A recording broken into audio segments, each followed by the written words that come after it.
لەگەرمیانەوە یادگیراوە بۆ پێغەمبەرگیان صلی الله عليه وسلم لە کەشێکی ئیمانی و ڕۆحانیدا و لە ژێرناوی کەرنەڤاڵی گەرمیان بۆ خۆشەویستی پێغەمبەر بە بۆنەی یادی لەدایکبوونی سەرداری مرۆڤایەتی موحەممەد درودی خوای لەسەر بێت بە بەشداری هەزاران هاوڵاتی مەراسیمێکی گەورە لەسەر قەڵای شێروانەی قەزای کەلار سازکرا. واک سەرپەرشتیارانی کەرنەڤاڵەکە ئاماژەی بۆ دەکەن یادکردنەوەی ئەو پێغەمبەرە ئازیزە گرنگە تاکوونەوە دوایینەوە بە سیفات و خوڕەوشتی کەسایەتی پێغەمبەر ئاشنا بکرێن. بەناوی خوای گەورە و میهرەبان ئێمە وەک بە ڕێبەراتی گشتی و قافی گەرمیان پێمان خۆش بوو یادی مەولود ئەم جارە بیهێنە سەر قەڵای شێروانە. یادی ساڵانی تر ئێمە لە مزگەوتەکانە ئەمان کرد. ئێمە پارێکە جیاوازیەکمان تیا دروست کرد خسمانەوەڵ ئەم ساڵ خسمانە قەڵای شێروانە.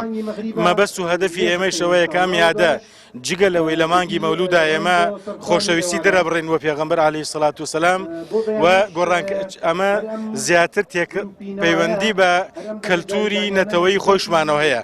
ئێمە ئەوە تا خۆتان نەزان ئەم یادە لە کوردستانە سەری هەڵداوە و پێمان خۆش بوو قەڵای شێروانە قەڵای سەربەزی شێروانە وەکو ڕەمزێکە بۆ گەرمیانیەکان بۆ هەموو لایەک بڵاوی بکەینەوە کەوا گەرمیانیەکان پێغەمبەریان خۆش ئەبێ صلی الله علیه وسلم.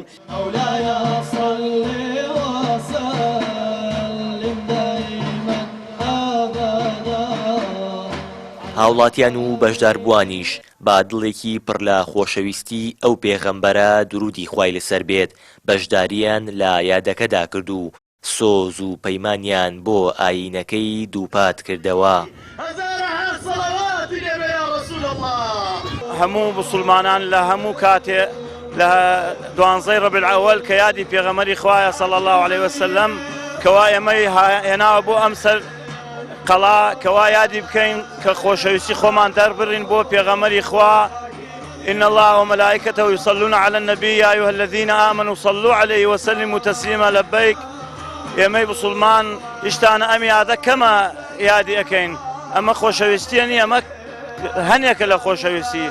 الحەمدولله لەخوا بە زیاویە یادی پێغەمبەر دو ساڵی لەم وەختا و یادەکەین و پێخۆشحاڵین و ئەم جەماعەتە هاتووە و لە هەورامان و لە ئێران و لەخوا بە زیاویە و پێخۆشحاڵین و یادی لە دایکبوونی پێغەمبەر صلی الله علیه وسلم و لەخوا بە زیاویە بە بۆنەی لە دایکبوونی پێغەمبەر و ئەم خەڵکە خڕبووە لێرە. ئەم یادە زۆر شیرینە یادی پێغەمبەرە ئێمەش مسڵمانین گشتی شوێن کەوتەی ئەوین زۆر شیرینە لە دڵمانە سەگشتگیانم چرکەی لێتێ لە خۆشییانە بۆ ئەم یادە شیرینەی پێغەمبەرە صلی الله علیه وسلم. یا ڕەبی خوایە لە مسڵمانان قبوڵی کەی یا ڕەبی خوایە ئەم شەڕ و ئاژاوە لەناو کوردستانە نەمێنێ یا ڕەبی خوایە سڵ بخەیتە ناویان. وڵای مە یادێکی زۆر زەرورە زۆر پێویستە هەموو کاتێ هەموو ساتێ یادی پێغەمبەری خوا بکرێ صلی الله علیه وسلم. پێویستە هەموو کەسێ دائیمەن ئەوی لەبیریە هەموو کەس پێویستە ئەو شتانە بکات یادی پێغەمبەری خوا شتێکی زۆر زەرورە بۆم جیلە تازە جارێ زۆر زۆر زەرورە.